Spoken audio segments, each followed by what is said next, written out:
Hey, mamas, welcome, welcome, welcome. Good evening. Good evening to you. Welcome, welcome, welcome. hmm Welcome, welcome, welcome, mamas. Welcome, welcome, welcome, welcome.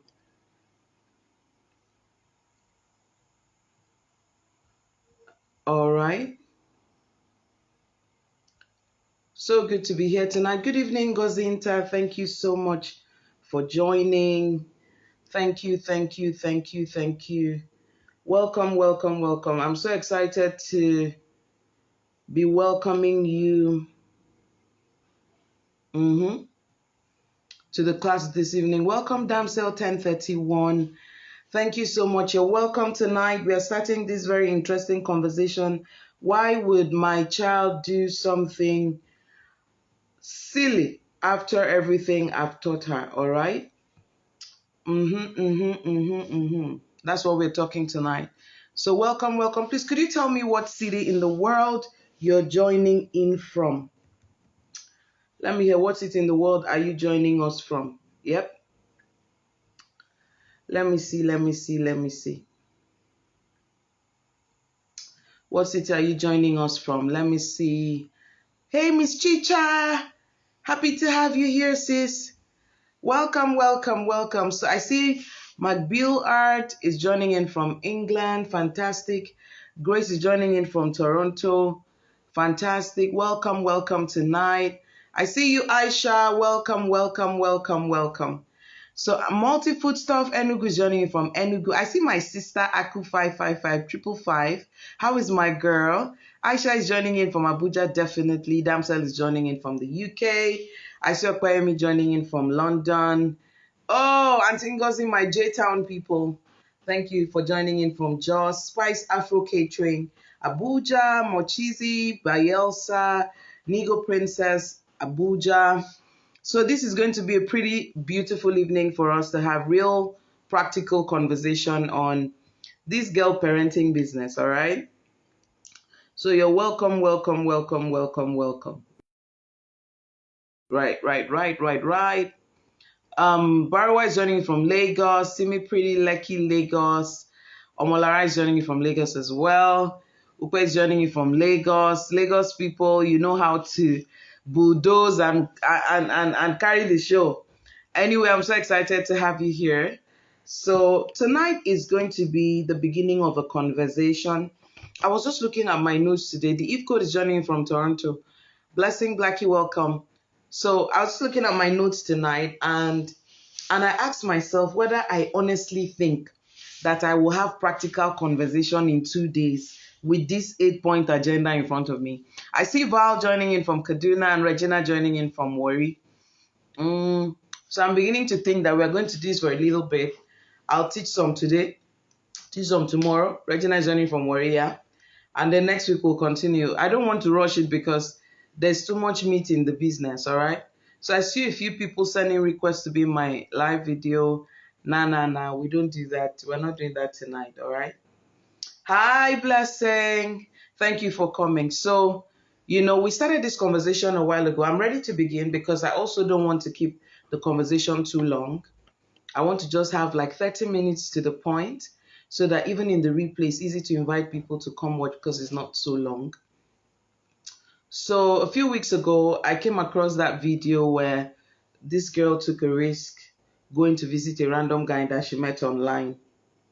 And so, as you can imagine, it scared all of us. All right, welcome the knee. All right, it scared all of us. I mean, it was a reality where, it woke me up and I'm like, look at this.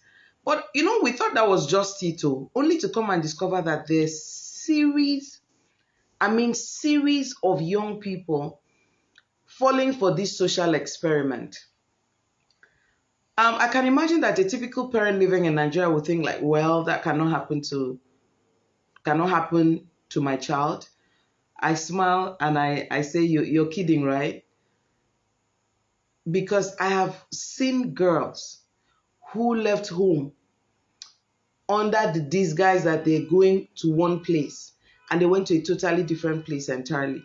including as simple things as where their parents dropped them in a particular place and left, thinking that there's a trusted adult there, and before you know it was the beginning of something else.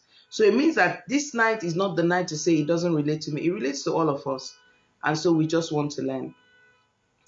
So I want to type the topic, why your child will disobey. Will take a risk. 8 reasons. 8 reasons why your girl will take a risk. I wanted to say a foolish risk, right? So let me pin that. So that's what we're talking tonight. So I have 8 points that I wrote from the first day I saw that video. From either, if not that first day, that week. As I was watching the video, I was taking down notes that these are the reasons. And so I want to run through them. So I want to start with the first point today. If you're ready, let me see ready. If I see 10 readies, then I know that people are ready for us to go. You're ready? Let's have this conversation. If you're ready, type ready and we will get this party started. 8 reasons why your girls will take risk. Your girls, 8 reasons they will take a risk. You will teach them something, and when it's time for them to apply it and make a decision, you'll be shocked at what will come out. All right? I'm going to teach, and then I'm going to take time to answer questions. All right? So I see 3 readies now. I'm going to teach, and then I'll make our time to answer questions. So these 8 reasons, I'm not going to rush over them. We're not going anywhere. It's bit by bit, all right? So we have 6 readies, 2 to go. Fantastic.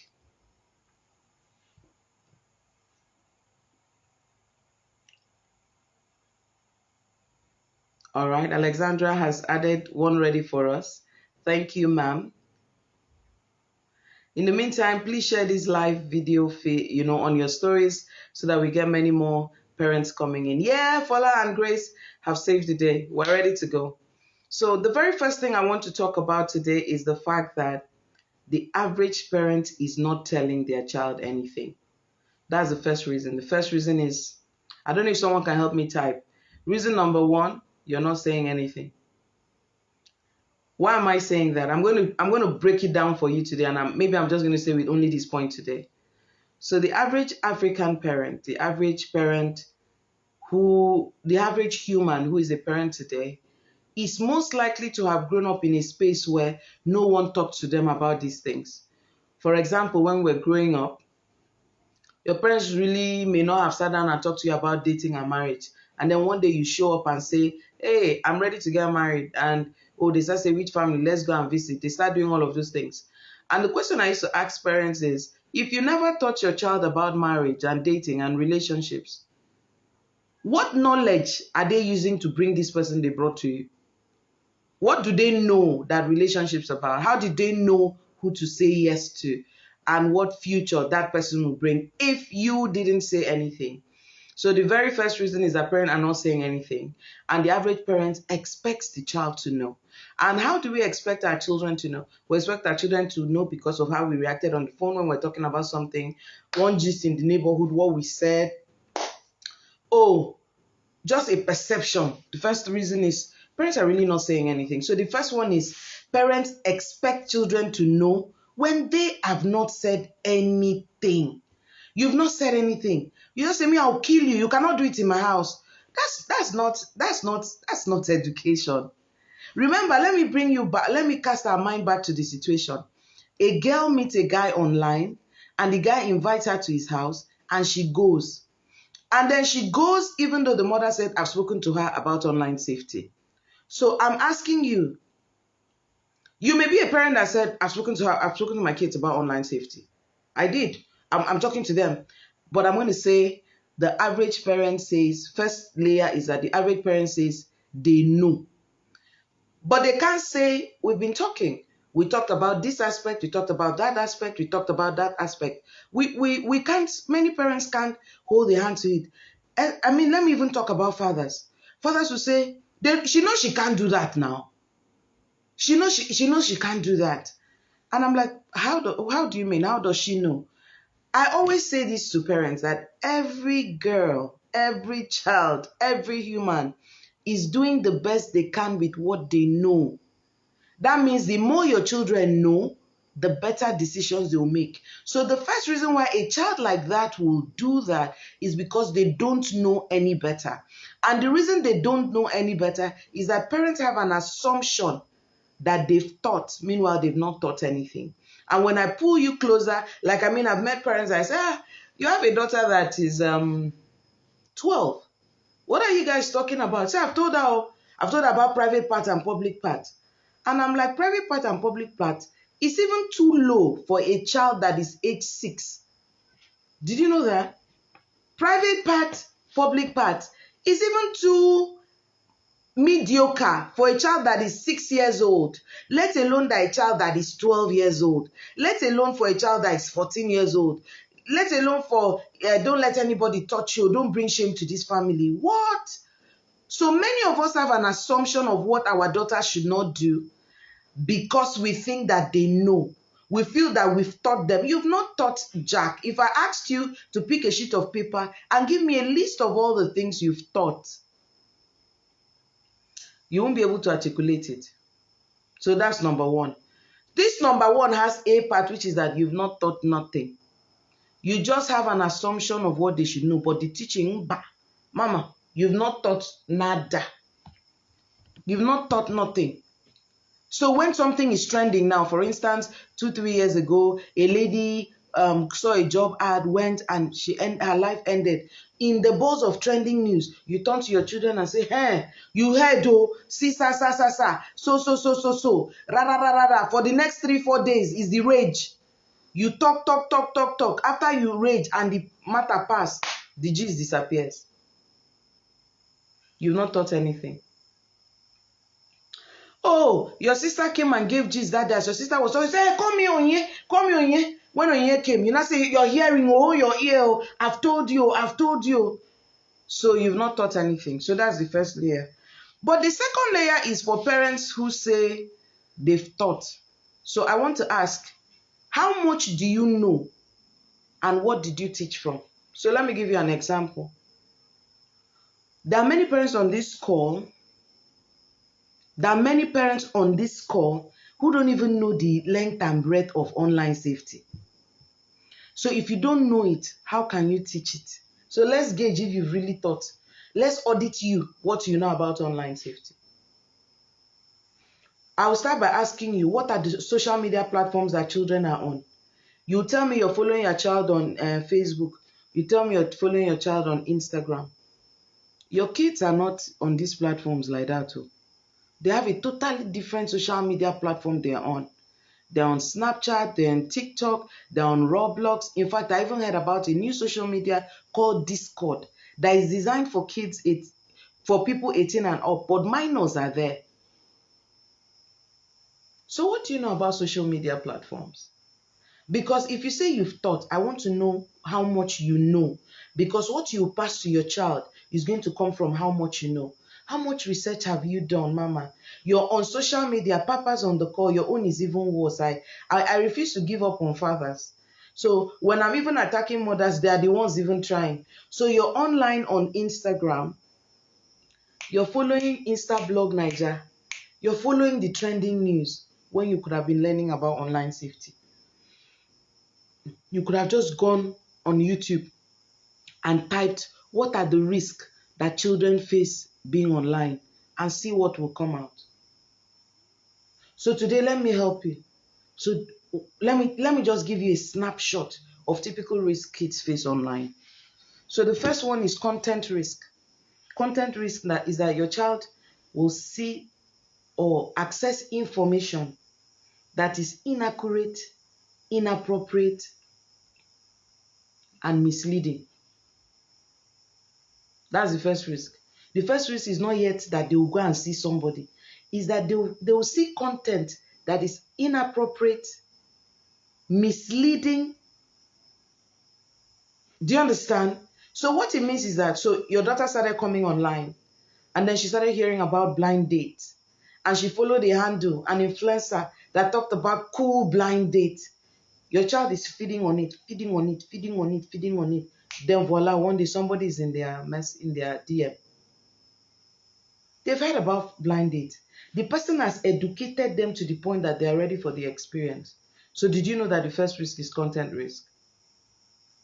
That they will see something that is wrong, false, inaccurate, misleading, they'll feed on it, they'll believe it, and it will become a foundation for the decisions they make. So it means that sometimes it is more important to ask our kids, who are your favorite influencers, than to say, what handle are you on?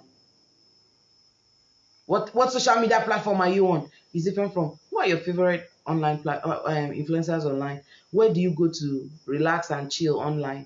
And let them just, hey, it's James Brown, oh. Then you know the kind of problem that you should be looking out for. Did you know it is better to follow the people that your children follow, to be able to know the kind of conversations that is going into their head, than just saying, what platform are you on? What platform you're on does not tell you what they're being exposed to. So one of the first risks your kids will face online is content risk. Did you know that before? Did you think about that? Because if you knew that before, then you would teach your daughter about how to deal with censor information that comes their way. The second risk your kids are going to face online is called conduct risk. What they see, what they're exposed to, is going to make them take action. That action could include sharing their nudes privately. Some parents can say, it cannot happen to my daughter. My daughter, she doesn't leave home now. My kids, they can't leave home. The driver takes them everywhere, and the driver is a trusted person. He goes with them, brings them back, Jesus, da. But she shared her nudes from inside the house. Mamas. I've taught her. Have you talked to her about pressure to share nudes? When someone likes you and says they want to see how you look. Da. What about conduct risk, where they become addicted? They can't do schoolwork. They are so dependent on the phone. And some of us parents come online and say, this is 21st century. Children having devices is a thing. It's not a big deal. You don't need to be so uptight. And Irene is saying data shows that the longer your child stays online, it is detrimental for their brain development, even in teenage years. Then by the time it becomes an addiction, it means that it is interfering with schoolwork, normal life activity. They can't come down to eat when everyone is eating. They can't relate with people properly because all they have is their devices. Conduct risk. Then the third one is contact risk. It is the risk that your child will make an attempt to meet someone they met online in person. And so when it comes to online safety, right, you would find that not enough parents know that the problems and issues they are having at home, their baby is discussing with a total stranger who they are building trust in. For instance, what we saw on that chat, on that video, is that guy sent that girl a message. They chatted for a few days on Facebook, and then they asked to meet physically. What we didn't see was, what was their conversation like? If she had a bad day and he checked up on her and he said really amazing things to her, and he was doting on her, sending her gifts, doing stuff for her, I want you to help me understand what in the world will stop her from going to see him. He has earned her trust. Let me give you a typical scenario. There's a research that shows that when pedophiles come online to groom children, that they sound like teenagers, but then they also sound like teenagers having issues with their parents. And so most of the time, when they're dealing with a teenage girl who has had issues with her parents, she believes that she has something in common with the guy. And so the guy is going to sulk about his own parents, she's going to sulk about his own, and the guy is going to present to her how they don't understand her, and normally she can relate. So when the guy is asking her to hang out with him, she thinks they have common ground. It means that she believes that they are bodies. So she opens the door, the guy is wearing a hoodie that has a casket on it. She doesn't react because she feels like, yeah, the whole world, because they know that their generation, because of what they perceive as hostility from parents, they're looking for a place to express themselves. So yeah, I can wear whatever I want to wear. So she doesn't think that it is an insignia that she's in danger. So when parents tell me, I've talked to her, did you talk about this? No, you didn't, mama. You didn't. Because many parents are not investing enough in learning what to say, in learning how to say. You know, you can't keep yabbing coaches that everybody's teaching something. What I'm saying this night, is it making sense or is not making sense? Is it opening your eye or is not opening your eye? So before you say, this girl is so silly, do you know the conversation she had with him online? Because through contact risk, we see by data that they build a relationship of trust over a period of time. So that by the time the guy makes a request to see her, she wants to meet this friend that has been good to her.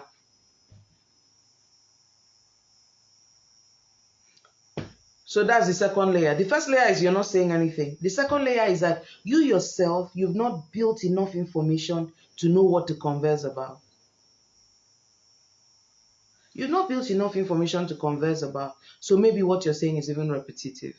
So before I tell you the third layer for this, you're not saying anything. I'd like to see comments in the. Let me see what you've heard so far. Let me see what you've heard so far.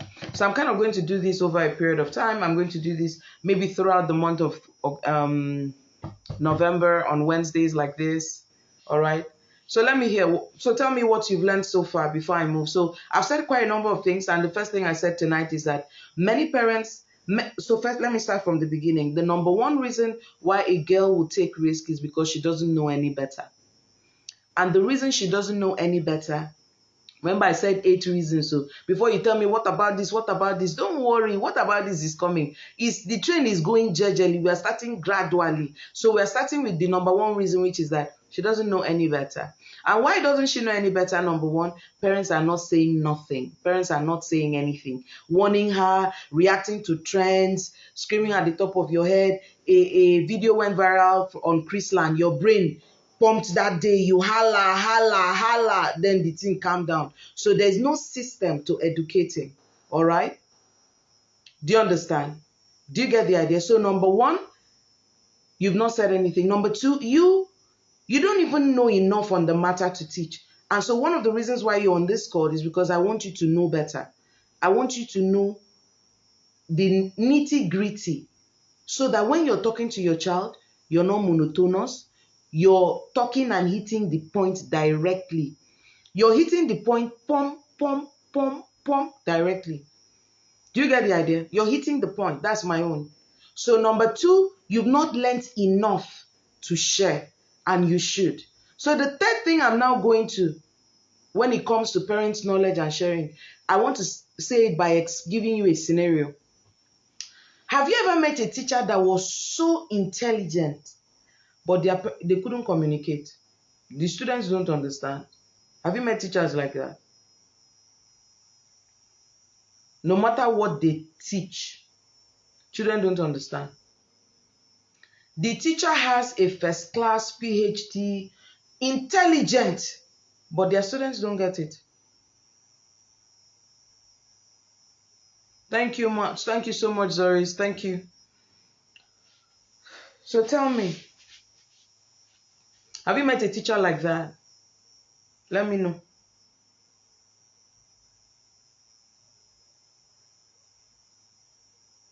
If you met a teacher like that, I'd just like to see the comment. You met a teacher that was super intelligent, but they couldn't pass it on to others. They're good. Nobody can take it away from them. They're really good. But no one, they can't communicate. Let me see.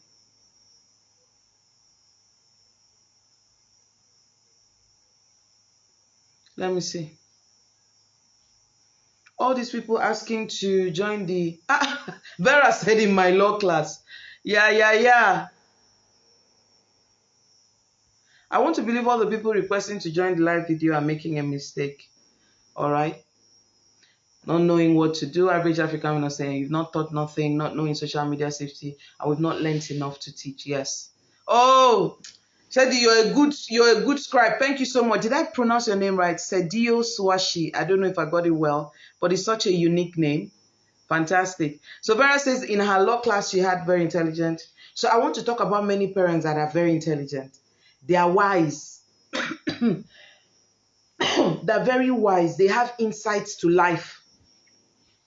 but they cannot communicate. The reason is that when they're talking to their children, they are on alert, they are anxious.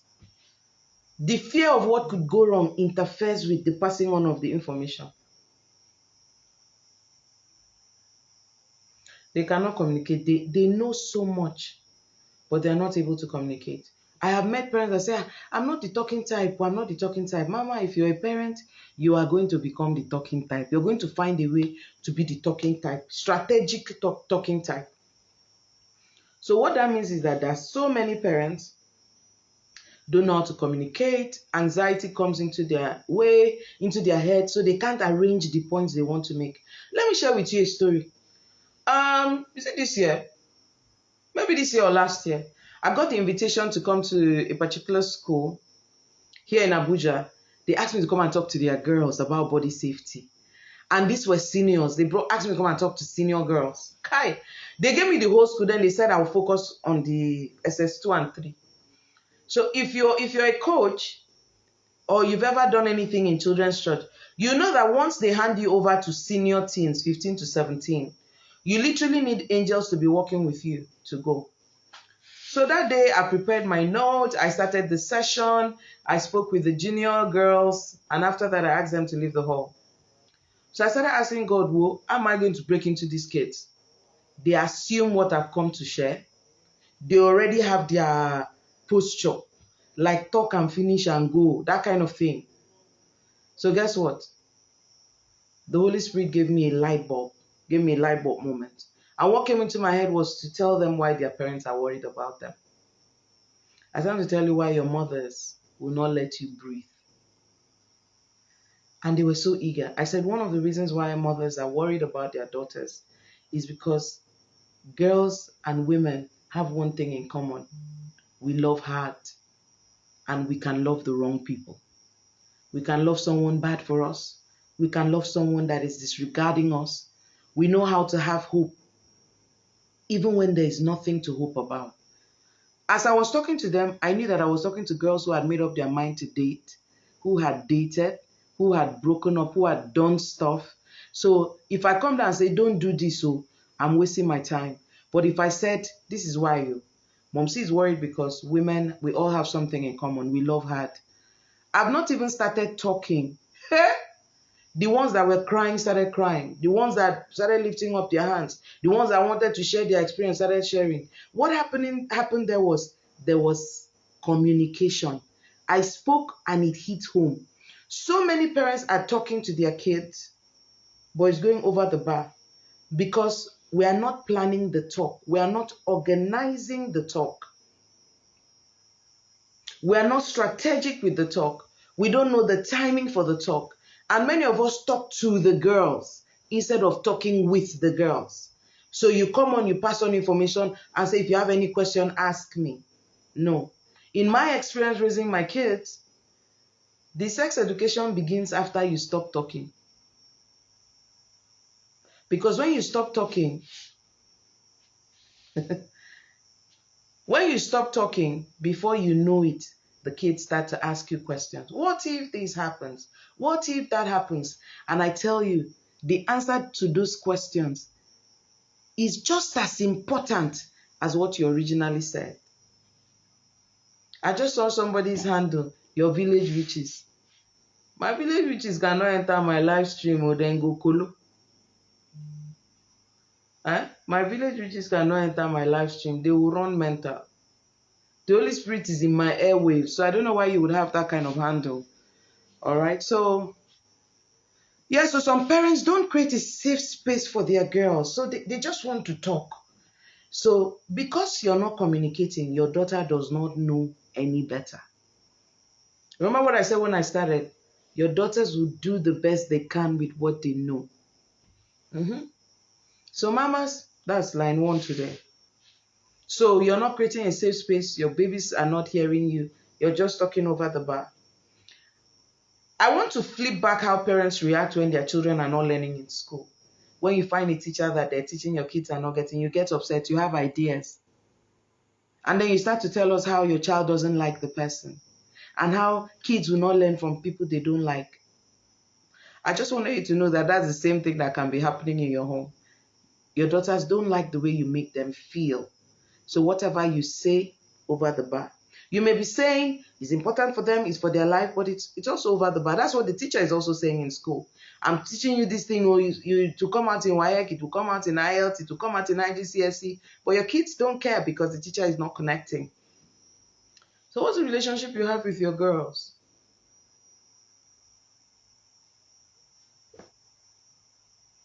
When is the right age to start sex education? Is when kids are 3 years old. As long as your child can say no to something, there's an element of sex education that can come in.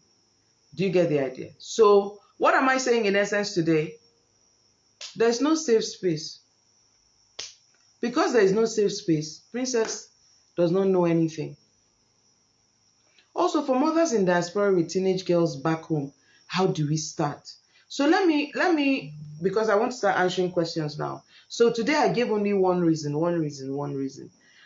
Parents are not giving sex education. Mothers, I'm not coming that hard on us. So forgive me. Parents, let me use parents. But when I look at us as mothers, I feel like this is our default mode. We do need the men to step up, for crying out loud.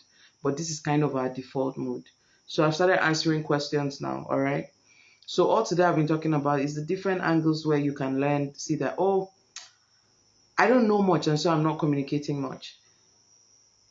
So a mother just, for those of us in diaspora with teenage girls back home, what do we do? So first and foremost, the first thing I want you to know is that, I don't know how to put this, but many parents know what to do with their girls, but not all of them want to do it. Oh, Neka has hit it home. All right, I'm coming, Neka. All right, let me start with, what do we do? The first thing you do if you're not in Nigeria and your child is in Nigeria is to put them in a circle where they repeatedly hear particular things, where they can ask questions they have. Let somebody create a safe space where they can share. That's why we started the 10 over 10 Girl Squad in September. We wanted parents to give us girls where we could talk Bible, body safety, character, and the girls could tell us stuff and ask us questions, and we could interact with them and answer their questions. So your daughters need space where they learn, ask questions, and grow. That's what they need.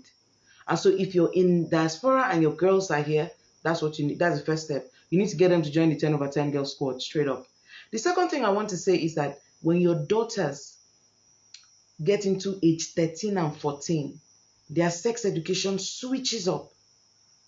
The sex education switches up completely, and it starts to be dating education.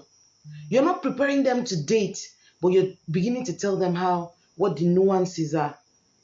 You get the idea? So part of the problem with girls not responding to the sex education we're giving is that we are giving what they don't want to hear. So how do you start talking to them?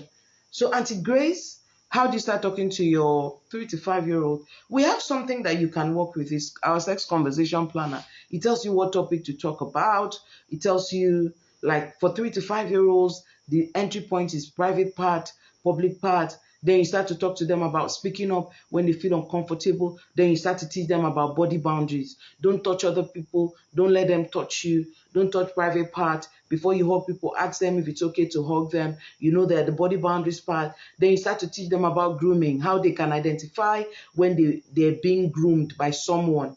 Grooming means somebody's luring them to abuse them. All right? So I've answered you, Grace. Neka said, how do we tackle the boy craze in our daughters? Auntie Neka, I love you for this question. Many parents don't realize that girls have a boy craze. You get the idea? So it's part of the reason why I say once they get into age 13, 14, you need to switch up the sex education for them. You can't keep saying, don't let anybody touch you. Now she wants to be touched. It's a totally different thing. She doesn't think it's abuse. There is still abuse with that age where an adult or a pedophile, takes advantage of them. But then what about peer interactions? Do you know how many boys right now, as I'm talking to you, are being pressured by girls to do stuff? There's quite a lot. And so we want to talk honestly. So over the next few weeks, I'm going to be talking about different aspects of this thing that helps us grow. But much more than that, we're launching a class for parents and for daughters. December 1st to 3rd. It's called Equip. The registration will open tomorrow. What are we doing? We're asking mothers to come and learn how to talk to their kids. And if you have a daughter that has finished secondary school, we want to host a dating class for them. Because we know that the more you keep saying don't, it's like you're putting fuel. You're putting fuel. I remember this class we had in December 2022. We talked to girls aged 15 to 17, and we're talking to them about how to know that they are ready to date. And we're just having a conversation. How to know that we are ready to date. How to know that we're ready to date, you know. As we're talking to them, we developed a list how to know you're ready to date. When we're done, everyone just said, well, I don't think I'm ready to date by this standard because, and there were basic standards. One of the standard is you can speak your mind without being afraid of how the other person feels. And they're saying, well, I'm always worried about how other people feel. So I told them, well, that's the recipe for being manipulated in a relationship. You won't be able to voice out your opinion because you don't want the boy to think, you don't want the boy to think, you don't want the boy to think. So because of you don't want the boy to think, you'll be gullible. And so it's those kind of conversations that really, you know, a child that has proper dating education can wake up and say, no, I'm not ready to do this. Compared to a child that heard, don't let anybody touch your private part only. So what are the types of sex education I can start with my girls ages 6 to 4? So Mama, as I'm talking to you now, we have loads of resources for girls of different ages. We have online books for girls age 3 to 5, online books for girls age 6 to 8, 9 to 11, 12 to 14, 15 to 17. But we have been dissatisfied with the number of girls that are doing a lot of stuff around the age of 13 and 17. And so we're introducing a class for parents, for mothers and fathers of girls, one class, and then another class for girls who have finished secondary school that either at home waiting to go to uni because they are one of the ones that can easily get up and go out in this our climb and to go see typical strangers. So tomorrow I'm going to put up a post at 9 a.m. telling people how to start registering. It's going to be super affordable. So it's going to be super affordable. It's cheaper than a bowl of ice cream. So you don't have any excuses. So we want to do this class December 1st to 3rd is how I'm ending the year. I hope as many parents as possible join the classes, but the session on 8 reasons why your girl will take risk, we've done reason 1 today, which is parents are not really providing education, either because they don't know much about even the education. Number 2, they don't know how to communicate. Number 3, they don't have enough relationship to really, have a real conversation. Please, I need the one for girls that are done with high school. Yes, ma'am. So it's the same class. It's called Equip. I'm going to put out information. In fact, tomorrow, if you come to our handle tomorrow morning, I'll make on this replay post, if you type Equip, we'll send you a message. Not tonight or from tomorrow morning. We need to set up the automation for it. So when you type Equip, we'll send you a message on how to register your daughters who have finished high school.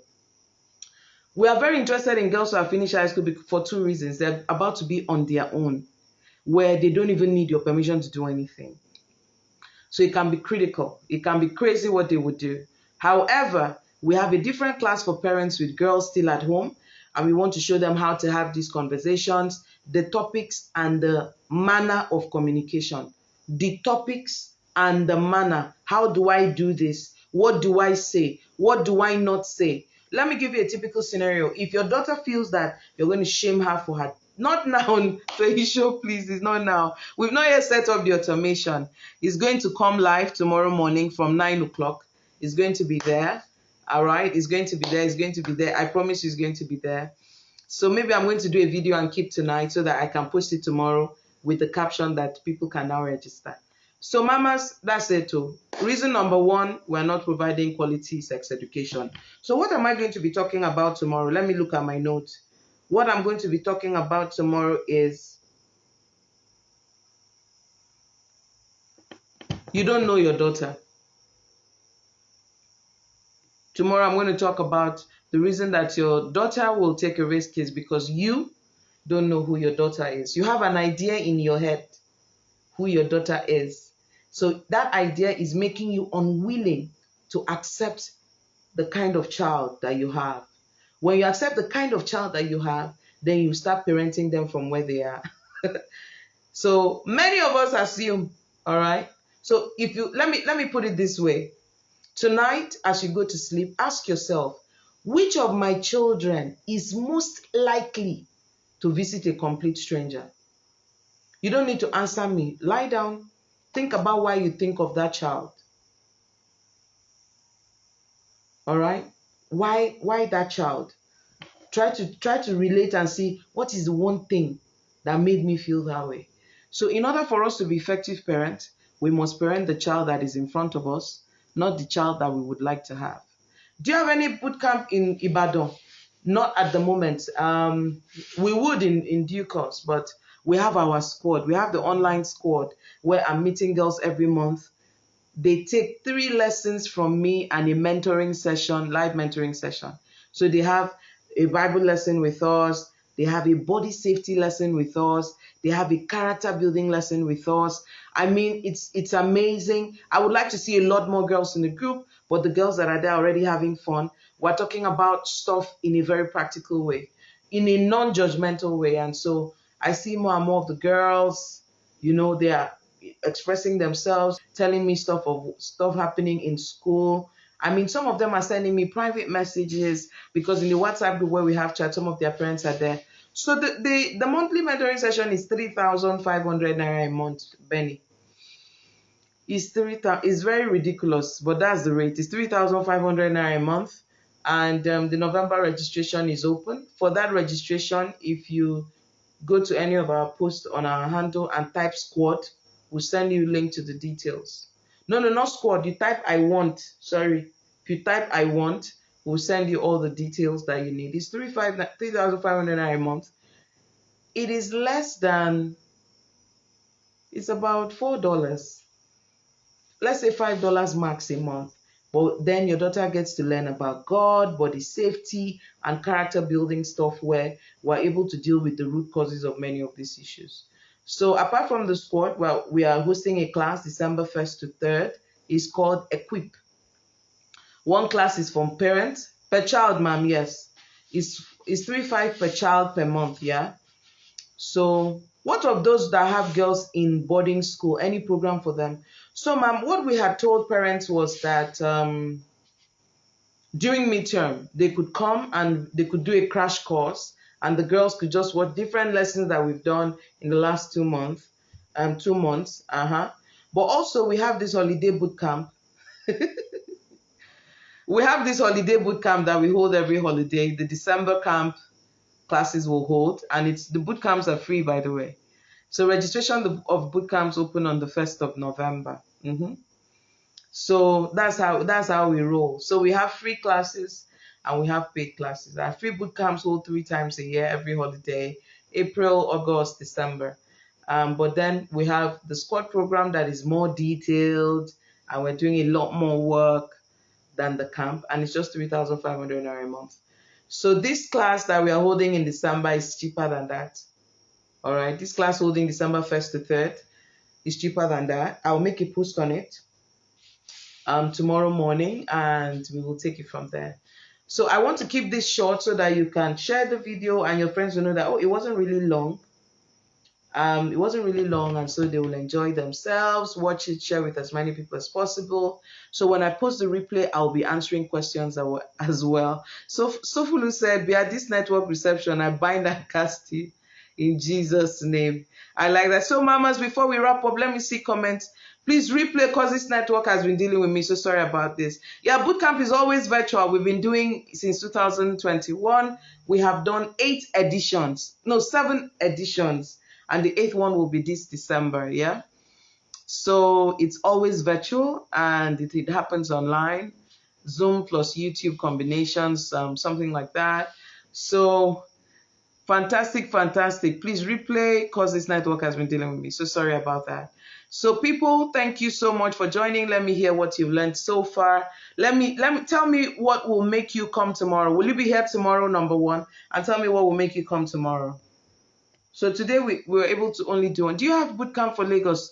We wanted to come to Lagos for Christmas, but we didn't get a lot of registration. And quite frankly, I'm getting discouraged. I'm getting a little discouraged. I don't know if I will come to Lagos again this December maybe we'll move it to Easter. It's really hard for me because I didn't get enough people. And then I knew that the moment my school resumes here in Abuja, following up and promoting, I may not have the stamina for it. So I'm going to make a post on that as well. Let me know whether parents will be keen on it, right? Or we'll just move it to Easter. I wish you wish I was in Ghana. Fantastic. I want to come to Ghana as soon as we have enough families on the squad, on the 10 over 10 girls squad in Ghana. I would come to Ghana because I want to meet my girls as well. All right. So, do you have boot camp for Lagos? We're supposed to do a picnic, like I said earlier. We're not doing. I'm not sure we're doing the picnic again this December. We're still planning. We're actually still in talks with a partner. If the partner comes through, who am I to say no? So if the partner comes through, we are coming. All right. So that's where we are, all right? So let me know, would you be here tomorrow? Faisal says she'll be here. I think building a WhatsApp or Telegram community of girl parents in each state will help. So at the moment, we have Lagos, Abuja, Port Harcourt. So we may consider doing that as well. We may consider doing that. It's a good idea. Thank you so much for bringing that up. We may consider doing that. So we will build that into everything. Yeah, makes sense. Good idea, Benny. Thank you so much. All right. So thank you, mamas. Tell me what you learned now. We're still a number of us. I want to see what you learned. I want to capture so that I can use it and encourage other people to come tomorrow. Let me see. I'll be here by God's grace. Thank you so much, Faisal, for saying that. I want to I want to take a screenshot of that.